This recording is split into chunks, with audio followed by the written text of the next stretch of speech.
That's from the kind of the idea. And then what is it that you want to do? And when Amir said that for kind of entrepreneurs, they make meaning rather than money. And often many entrepreneurs are driven by that. So you need to have that passion that no matter what happens, if you don't make any money, you'd still go and do it for the love of it. That's the first thing, the overriding factor for me in terms of becoming a successful entrepreneur. The second is tenacity, because it is a very bumpy road. It's not going to be kind of an upward trajectory to success. And you'll have many hurdles, there will be failures, but it's how you kind of deal with that and pick yourself up afterwards. I suppose the third is really to be comfortable with uncertainty. And things are not always going to go your way, and you're not going to have all the answers. And I think we're very much conditioned in society in general to think in structures, and that we must do this kind of education, then go into a structured training scheme, and then do this. And in entrepreneurship, you're not going to have all the answers. There's not going to be a clear linear path. So being comfortable with uncertainty is a really important kind of attribute and a kind of mindset which I feel entrepreneurs need to have. Oh, listen, Rajeeb, there is another point which is much more related to the context where you are acting, where we are acting, which is Europe, of course. Sure. And you know quite well that one of the most important European weaknesses in the innovation capability is the reason why Europe is not so aligned to the performances in that respect of the US, or Japan, or the emerging countries. Because one of these reasons is exactly the limited capabilities of entrepreneurs, or the limited volume of entrepreneurs who are entering into the market. And so, according to that, do you think that this possibility, why the possibility of improving the entrepreneurial capability in Europe can help and can, even if partially, be an answer to those people, to those young people who are requiring nowadays let's say, indignatos, so-called, who are requiring nowadays a future for them? Can the entrepreneurship capability increase an answer to their right requirements? Yeah, completely. I think one of the biggest causes of discontent among young people in Europe or in other countries is the lack of jobs and the economic climate. So I think entrepreneurship gives you that freedom, that ability to effectively make a job rather than take a job. And I think it's the more we can send that message out there to young people that your future is in your own hands, and that to move away from a dependency culture of just expecting the welfare state to support you, that simply in the current climate is not necessarily going to be an option. And so now is a very good time to, if you've ever thought about being an entrepreneur, to really kind of make those first steps into doing something about it and helping to shape your own future, to create a brighter future, because ultimately the entrepreneurs are the ones who are going to be the wealth and job creators for our economy. Yeah, I understand. And another important point, in my opinion, is not so clear to me, is in few words, entrepreneurs to make money or entrepreneurs to make social benefit, to be more precise. The question is that a dilemma, a real dilemma? Or in other words, there is room for a sort of social entrepreneur. You mentioned this in your curriculum. So, and in what sense is it defined in some way, a social entrepreneur? Yeah. What is the difference, the main difference between this figure and the canonical figure that we have in mind about entrepreneurship? I don't feel the two have to be mutually exclusive in terms of making money and doing good. And I think, as I said before, a lot of entrepreneurs are not necessarily, I personally am not driven about, I must make loads of money. It's about the impact I'm having and the journey I'm going through, and it's a kind of a lifestyle choice that I've made. In terms of the definition of social entrepreneurship, many people will give you various definitions.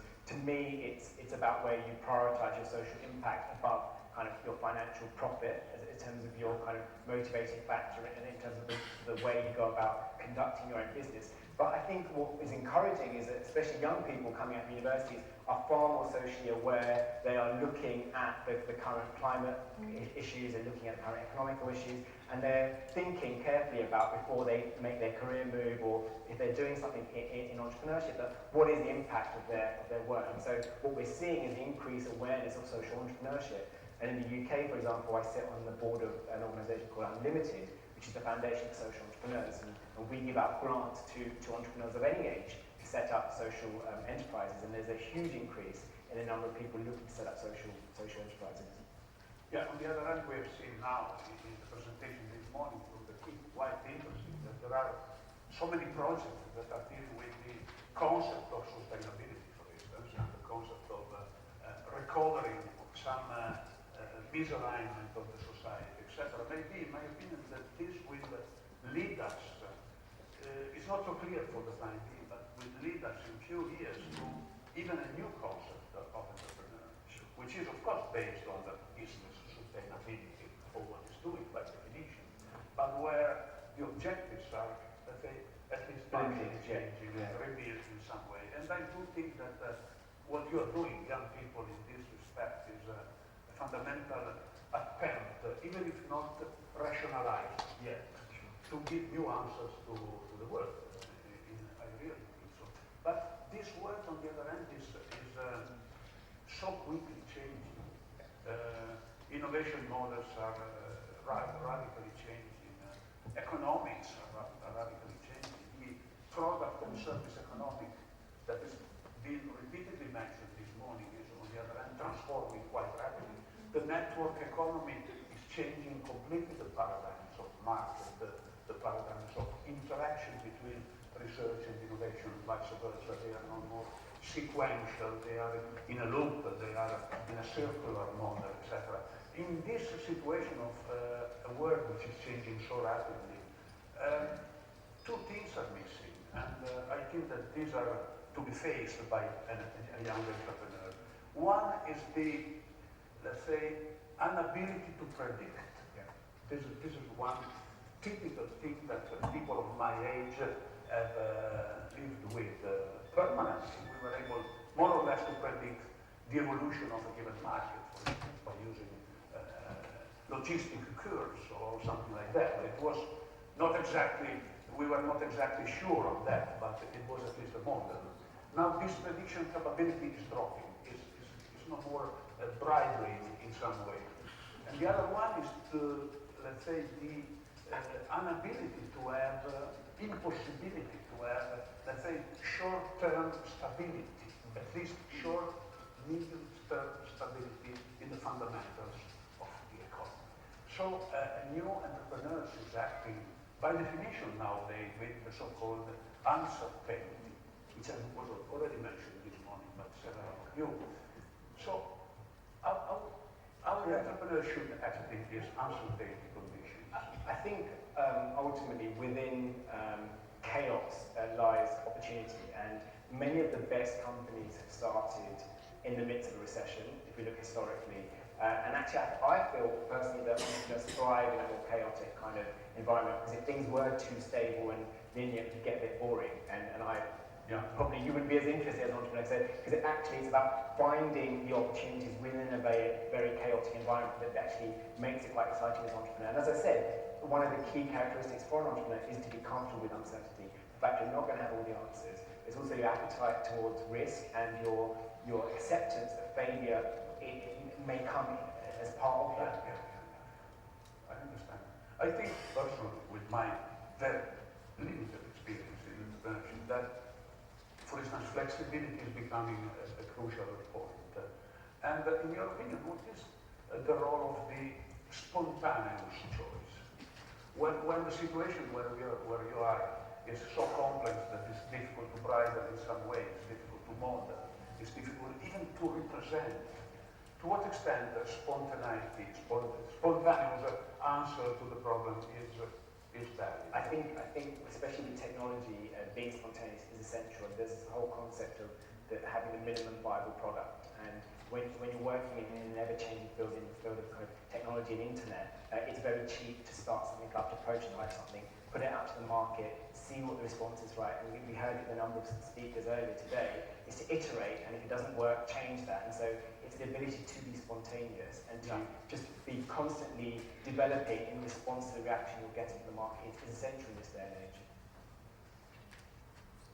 Yes, so the typically, let's say, female ability to be comprehensive, to be able to have a generalized look to complex situation can in this case. Males are a bit more rational and they need to split the problem into many sub-problems, etc., etc. While in many cases, I see that because I know quite well my wife. I do know that when I have a very bad problem of relationship, etc., I prefer to assign it to my wife and look at the result, which is typically quite good. Okay, thank you very much, Rajeeb. I would like to ask you to give some very short advices. We have here a number of students, also some professors, of course, but and a number of either candidates or strictly entrepreneurships already in the field. So very few advices in the sense of how an entrepreneur can act and what are your suggestions. So I think whilst it's a kind of quite cliche sounding, but the saying where it's not what you know, it's who you know is very true actually, I feel, in entrepreneurship. I think it's essential to be able to network and to kind of share your ideas with people around you. And it's never too early, you're never too young to be developing your network. I started my first venture when I was 17, and even at that time, I was writing to ministers, they were writing back, and I didn't let age be a barrier to me in achieving what I wanted to achieve. So even if you're studying at university, if you have a student enterprise society, do make sure you get involved with that. Obviously the work you're doing with the KICs and EIT is already fantastic, and make sure you really get to know the other students and the professors involved, and keep in touch with them, because ultimately you'll all go on to do amazing things, and you never know when a particular connection might come in useful. But when you're looking at your network, don't think of it just as a process of amassing business cards and having loads of contacts on LinkedIn. Think about how you're constantly adding value to your network. So it's not just a transactional one-way process. It's about keeping your network alive and active. So if you've met someone today who you think you should introduce to someone else who you met last week, make that connection, because it doesn't cost you anything. It takes maybe 10 seconds of your time, but it adds immense value to them, and ultimately that favor will be repaid in the future. So I think my number one tip is around networking, and to use an event like this to make sure you get to know the other people in the room, speakers. You can contact me, I'm on Twitter, Raj Dey, R-A-J-D-Y, and my details on the delegate list. So yeah, really do make the most of this opportunity. Yes, and in that sense, as you mentioned, I think that the EIT mechanism and the KICS mechanism is quite useful. This is not a publicity spot, but I've discovered it myself as well, that this mechanism can help, but as you demonstrated this morning. So there is time for some questions. But is there a microphone around this? Yes, there is one there.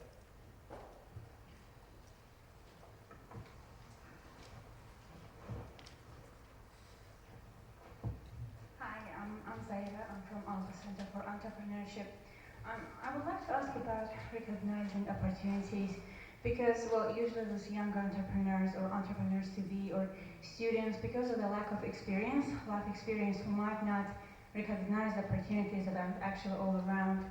What are your views on that? What would you suggest on that? Sure. Thanks. So, just from my personal experience, in both of my ventures, I never actually intended on setting them up as a venture. So my first endeavour when I was 17 was a national body for school students, giving them a voice in their education. The website was studentvoice.co.uk. It was more from an understanding and a desire that students should be more engaged in decision making that I set that up. It wasn't that didn't even know the word entrepreneur or entrepreneurial. It was only afterwards people were using that label on me. With internships, it was a response to the fact I kept being approached by startups who wanted to advertise jobs to our members, that I set up a very basic listing site. It was not my intention to then go on and set it up as a business. So I have kind of fallen into, it's kind of something that I've just done because I felt the need, and often I feel some of the best businesses or the things that you should look at is, where do you see a gap, or what would you like to see doing? Because ultimately that's where your passion's going to come from, that's where your drive's going to come, and if things are not going right, at least you'll still be, motivated to kind of see that through, and that's just my personal opinion on that. Some people have a more scientific approach to kind of looking at a market and looking at all the opportunities and market sizing. That's not my approach, but that also does work for some people. Great. Anyone? It's over there.